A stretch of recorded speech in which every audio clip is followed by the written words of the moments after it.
At ang unahon gamikan kay anti-littering ordinance gihingusgan sa siset sa syudad sa Sugbo.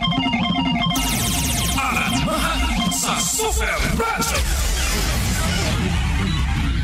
Yes, Super Alan, pasok!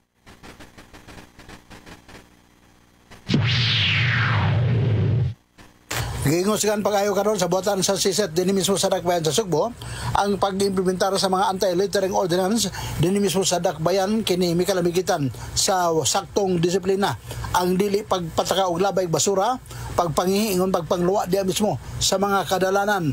Gipasabot ni Grace Luardo ang hepe sa siset din mismo sa Dakbayan sa Sugbo nga kinahanglan magtilabangay ang tanan labi na ang grupo sab sa probe team ang sa mga barangay environmental officer ang mulihok pikalambigitan nini aron dili magpasagad og labay ug basura ang mga tao ilabi na sa mga area nga ila karon gi-convert into garden gumikan gihimo na kini nga hotspot sa area gumikan sa mga basura atong nasayran nga problema sa mga pagbaha dinhi sa Dakbayan sa Sugbo gumikan sa basura nga ipanglabay bisag asa lang nga moot na diya mismo sa kanal dinhi mismo sa Dakbayan sa Sugbo. Ako sa Ramahayot sa Jamie Super Radio DYWS dapat ito.